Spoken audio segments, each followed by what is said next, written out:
Hi all, welcome back to my channel R Kannada vlogs. Friends, ನಾನು last ವಿಡಿಯೋದಲ್ಲಿ ಒಂದು face ಆಯಿಲ್ನ ತೋರಿಸಿದ್ದೆ. ಆ ವಿಡಿಯೋದಲ್ಲಿ ಹೇಳಿದ್ದು ಕೂಡ ನೆಕ್ಸ್ಟ್ ನಾನು ಒಂದು ಕಡಲೆ ಹಿಟ್ಟನ್ನ ತೋರಿಸ್ತೀನಿ ಯಾವ ರೀತಿ ಯೂಸ್ ಮಾಡೋದು ಅಂತ. ಸೊ ಅದಕ್ಕೆ ಏನೆಲ್ಲ ಬೇಕು, ಯಾವ ರೀತಿ ನಾನು ಮಾಡ್ಕೊಂಡಿದ್ದೆ, ಯಾವ ರೀತಿ ಫೇಸ್ ಗ್ಲೋ ಆಗುತ್ತೆ ಅಂತ ನಾನು ಕಂಟಿನ್ಯೂಷನ್ ಪಾರ್ಟ್ನ ಹಾಕ್ತಾಯಿದ್ದೀನಿ. ಸೊ ಕೊನೆ ತನಕ ನೋಡಿ ವಿಡಿಯೋನ.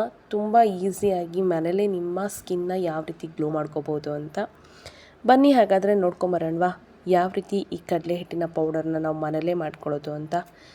ಬೇಗ ನನ್ನ ಚಾನಲ್ನ ಸಬ್ಸ್ಕ್ರೈಬ್ ಮಾಡ್ಕೊಳ್ಳಿ, ವಿಡಿಯೋನ ಕೊನೆಯ ತನಕ ನೋಡಿ ಅಂತ ಕೇಳ್ಕೊತೀನಿ. ಫ್ರೆಂಡ್ಸ್, ಚಾನಲ್ನ ಶೇರ್ ಮಾಡಿ ನಿಮ್ಮ ಫ್ರೆಂಡ್ಸಿಗೆ. ವಿಡಿಯೋಸ್ ನಿಮ್ಗೆ ಇಷ್ಟ ಆದರೆ ಒಂದು ಲೈಕ್ ಕೊಡಿ, ಕಮೆಂಟ್ ಮಾಡಿ.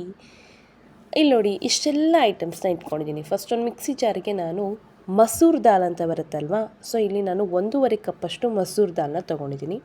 ಒಂದು ಅರ್ಧ ಕಪ್ಪಷ್ಟು ಅಕ್ಕಿ ತೊಗೊಂಡಿದ್ದೀನಿ. ಒಂದು ಅರ್ಧ ಕಪ್ಪಷ್ಟು ಕಡಲೆಬೇಳೆ ತೊಗೊಂಡಿದ್ದೀನಿ. ಕಡಲೆ ಹಿಟ್ಟಕ್ಕಿಂತ ಕಡಲೆಬೇಳೆನೇ ಹಾಕ್ಕೊಳ್ಳಿ. 3/4 ಕಪ್ಪಷ್ಟು ನಾನಿಲ್ಲಿ ಹೆಸರು ಕಾಳು ತೊಗೊಂಡಿದ್ದೀನಿ.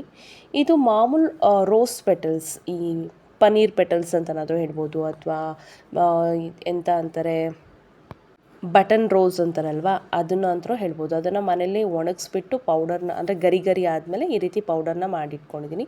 ಅದೆಲ್ಲದನ್ನು ಒಂದು ನೈಸ್ ಪೌಡರ್ ಮಾಡ್ಕೊಳ್ಳಿ. ತುಂಬ ನೈಸ್ ಇರೋದು ಬೇಡ, ಸ್ವಲ್ಪ ತರಿ ತರಿ ಇರಲಿ. ಸೊ ನೀವು ಫೇಸ್ಗೆ ಹಾಕಿ ಸ್ಕ್ರಬ್ ಮಾಡಬೇಕಾದ್ರೆ ಆ ಡೆಡ್ ಸ್ಕಿನ್ ಎಲ್ಲ ಕ್ಲೀನಾಗಿ ಹೋಗುತ್ತೆ. ಇದಕ್ಕೆ ಇನ್ನೊಂದು ಇಂಪಾರ್ಟೆಂಟ್ ಅಂತ ಅಂದರೆ ಜ್ಯೇಷ್ಠ ಮಧು ಪೌಡರ್. ಸೊ ಇದು ಕೆಮ್ಮಿಗೆಲ್ಲ ಯೂಸ್ ಮಾಡ್ತಾರಲ್ವ, ಜ್ಯೇಷ್ಠ ಮಧು ಪೌಡರ್ ಆಯುರ್ವೇದಿಕ್ ಅಂಗಡಿಯಲ್ಲಿ ಸಿಗುತ್ತೆ. ಜ್ಯೇಷ್ಠ ಮಧು ಅಂತ ಕೇಳಿದರೆ ಅದು ಬೇರು ಕೂಡ ಸಿಗುತ್ತೆ, ಪೌಡರ್ ಕೂಡ ಸಿಗುತ್ತೆ. ನಾನಿಲ್ಲಿ ಪೌಡರ್ನ ಯೂಸ್ ಮಾಡಿದ್ದೀನಿ. ಇದನ್ನು 1.5 ಚಮಚದಷ್ಟು ಡೈರೆಕ್ಟ್ ಪೌಡರ್ನ ಹಾಕ್ತಾಯಿದ್ದೀನಿ. ಸೊ ಅಳತೆ ಹೇಳಿದ್ದೀನಲ್ವ, ಅದೇ ಅಳತೆಯಲ್ಲೇ ಹಾಕ್ಕೊಂಡು ಮಾಡಿ. ಮ್ಯಾಕ್ಸಿಮಮ್ ಇದು ನಿಮಗೆ 1 ಮಂತ್ ಅಂತೂ ಆಗುತ್ತೆ ಒಬ್ಬರೇ ಯೂಸ್ ಮಾಡಿದರೆ. ಇದನ್ನು ಚೆನ್ನಾಗಿ ಮಿಕ್ಸ್ ಮಾಡಿ ಇಟ್ಕೊಳ್ಳಿ. ಫೇಸ್ನ ಚೆನ್ನಾಗಿ ಆಯಿಲಲ್ಲಿ ಮಸಾಜ್ ಮಾಡಿ ಇದರಿಂದ ವಾಶ್ ಮಾಡ್ಕೊಳ್ಳಿ. ಡೆಫಿನೆಟ್ಲಿ ನಿಮ್ಮ ಸ್ಕಿನ್ ಗ್ಲೋ ಆಗುತ್ತೆ. ಮತ್ತೆ ಸಿಗ್ತೀನಿ, ಬಾಯ್.